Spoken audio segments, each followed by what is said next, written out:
বিসমিল্লাহির রহমানির রহিম। দক্ষতা উন্নয়ন প্রশিক্ষণ কেন্দ্র সহ-সমাজসেবা কার্যালয় ফরিদপুর থেকে সবাইকে জানাই আন্তরিক শুভেচ্ছা ও অভিনন্দন। অ্যাক্সেসের মাধ্যমে দেখাবো কিভাবে স্কুল ম্যানেজমেন্ট সফটওয়্যার তৈরি করতে হয়। তো এখানে আমি স্কুল ডাটাবেজ নামে একটা টেবিল অ্যাডমিশন ইনফরমেশন নামে একটা টেবিল তৈরি করেছি।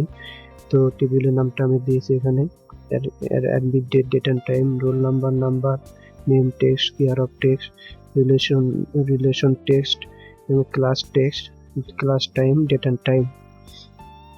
এই করা ফিল্ড নিয়ে আমি একটা টেবিলের নাম অ্যাডমিশন টেবিলের নাম দিয়েছিলাম table name admission date and time, roll number, name text, care of text, relation text. এটাকে আমি লুক আপ করেছিলাম। Father mother sister brother look up করেছিলাম। ক্লাস ও টেক্সট, ক্লাসকেও আমি লুক আপ উইজার্ড করেছিলাম। 1 2 3 4 5 6 ক্লাস 10 পর্যন্ত লুক আপ করেছিলাম। তারপরে ক্লাস টাইম দিয়েছিলাম, ডেট অ্যান্ড টাইম ক্রস করলাম এবং টেবিল নেম অ্যাডমিশন এবং স্টুডেন্ট টেবিল নামে একটা টেবিল তৈরি করেছিলাম।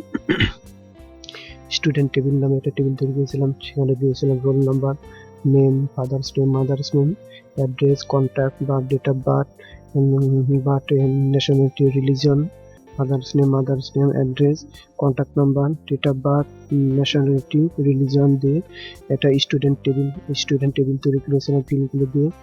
এরপরে ভাউচার নামে একটা টেবিল তৈরি করেছিলাম। Voucher number, pay date, roll number, class, text, fees, paid, due এবং due currency, fees currency, paid currency, due কারেন্সির নামে কারেন্সি দিয়ে একটা টেবিল তৈরি করেছি। এখানে কারেন্সিগুলো সেট করছি, পেইডও কারেন্সি দিয়েছে এবং ডিউ কত টাকা বাকি আছে সেটাও একটা দেখাইছে। ডিউ কত টাকা, তার জন্য একটা ফিল্ড তৈরি করেছি।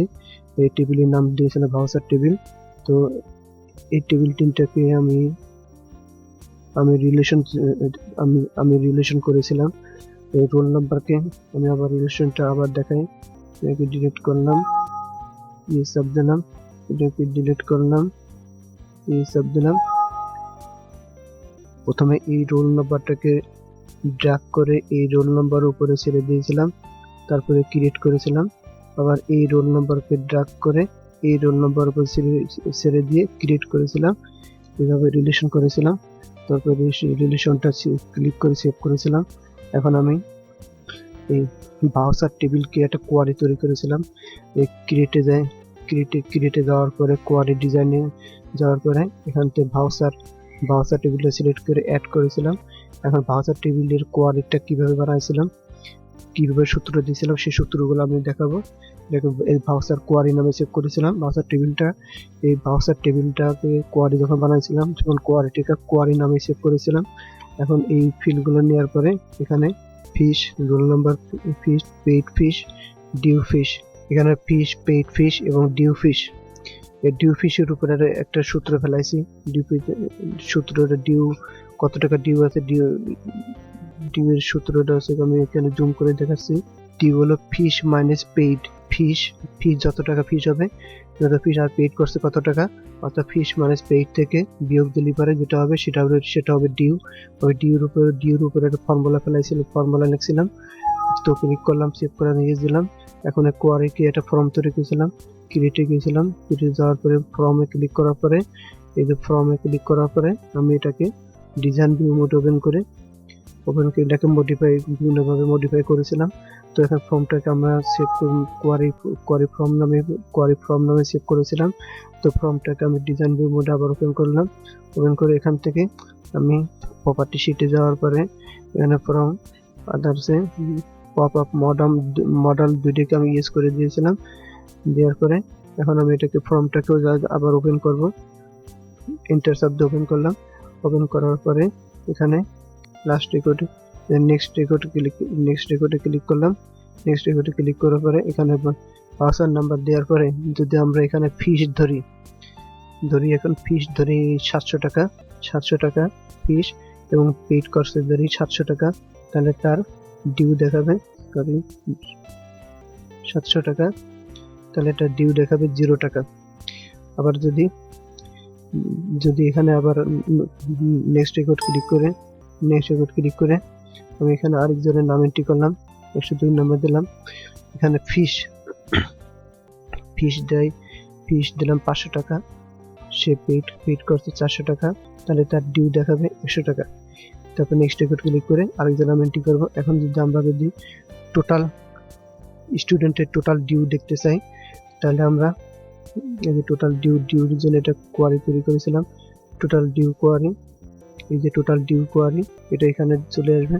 টোটাল ডিউ অটোমেটিক ভাবে এই যে টোটাল ডিউ কোয়ারিটা করেছিলাম এইভাবে যে এখান থেকে আমরা এখানে ডিউটাকে সিলেক্ট করেছিলাম, এই যে ডিউটাকে সিলেক্ট করেছিলাম। তারপরে এখানে গ্রুপ বাই এর উপরে কার্সার রেখে এখানে টোটাল উপরে ক্লিক করে এখান থেকে গ্রুপ বাই থেকে আমরা এখানে সাম ক্লিক করেছিলাম। সাম ক্লিক করে রানে ক্লিক করলে টোটাল এখানে চলে আসবে।